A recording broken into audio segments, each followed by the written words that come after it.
Nano, a unit of measurement which according to OxfordLearnerDictionary.com refers to a unit of measurement within the billions.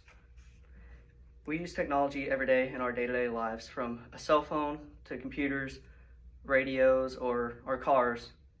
It's inevitable. Hi, my name is Gary Fawcett, and this is my audience.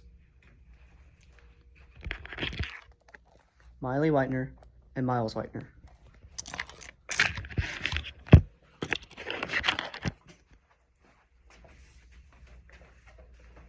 Nanotechnology has potential to be either mankind's greatest technological marvel or mankind's very undoing.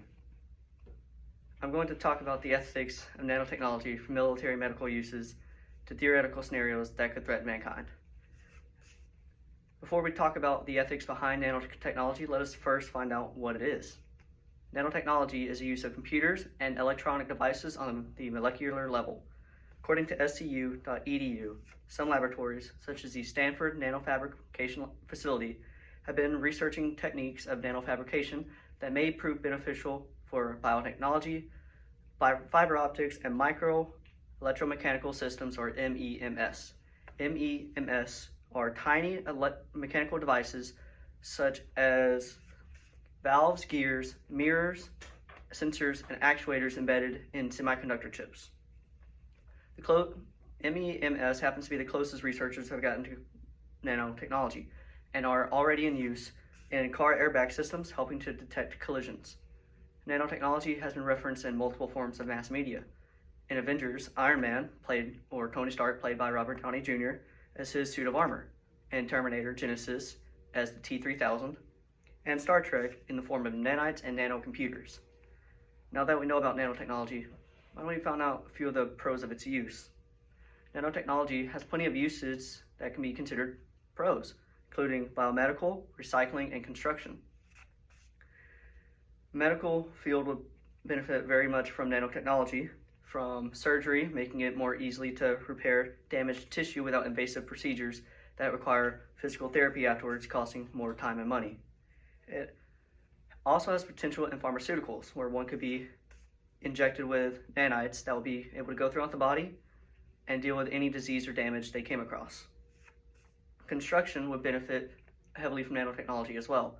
What would take a crew of workers to build months or years could take nanotechnology a maximum of hours. Nanotechnology could also be used for repair, being able to go inside walls or columns and repair internal damage such as cracks.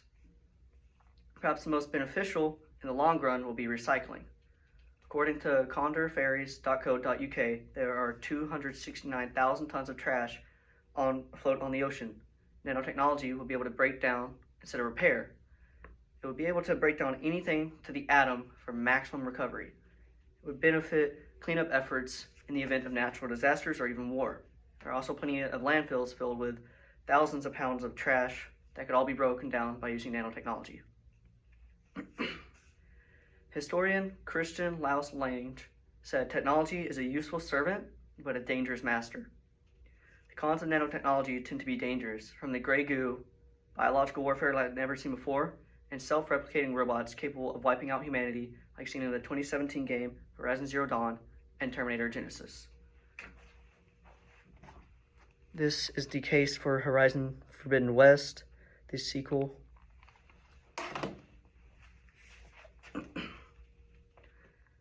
The gray goo is a scenario where nanotechnology made to break down instead of repair ends up running rampant, wrecking anything and everything it would come across. Let us return to where I talked about ocean cleanup. Nanotech would see anything, including biomatter, as a target. The gray goo is referenced in Horizon Zero Dawn in a different fashion. In the game, robots were able to use biomatter as fuel and ended up consuming all biomatter on the Earth. Biological warfare is the use of disease and viruses to kill or weaken adversaries. Luckily, the 1972 Biological Weapons Convention, BWC, prohibits the use of biological warfare. But what if instead of traditional diseases such as influenza, smallpox, and Ebola, nanotechnology was made to target specific gene types?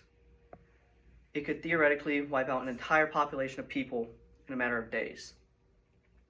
Self-replicating robots may sound like a very good idea in theory, but self-replicating free-thinking robots that may not be. In both Horizon Zero Dawn and Terminator, robots began to be used for war, eventually becoming semi-sentient and turning on their creators. This is the T-3000 from Terminator Genisys. It was able to repair itself of any damage, essentially indestructible. And this is the Thunderjaw, which, while not capable of self-replicating and reproducing or repairing itself, it could be repaired by other robots that could.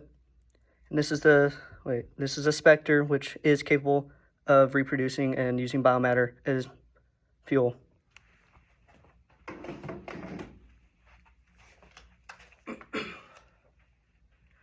In Terminator Genisys, the T-3000 is a robot made of nanotechnology that has one goal: the elimination of the human race.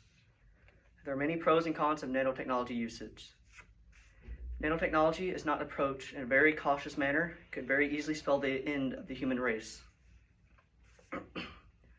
Nanotechnology has many benefits, including construction, recycling of materials, and its usage in medical settings with surgery. However, there are also many dangers: the gray goo, nanotech eating the planet, biowarfare on the cellular level, and self-aware killer robots. Luckily, however, nanotechnology is still under development with no working prototypes. However, scu.edu says that we may be able to see an impact in our lives from nanotech.